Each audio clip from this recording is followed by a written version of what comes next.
WhatsApp guys, मैं आपका अपना आकाश और आप देख रहे हो बकचोदी वाला टेल।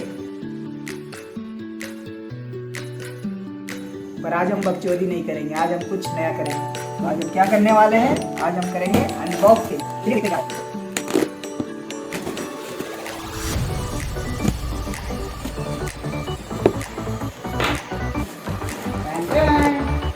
तो आज हमारे पास है आरती।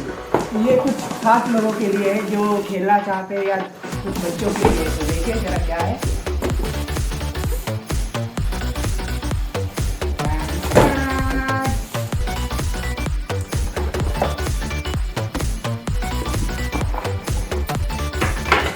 और इसके कुछ है तो इसका हम लोग क्या करना है देखो। तो चलिए आइए देखते हैं।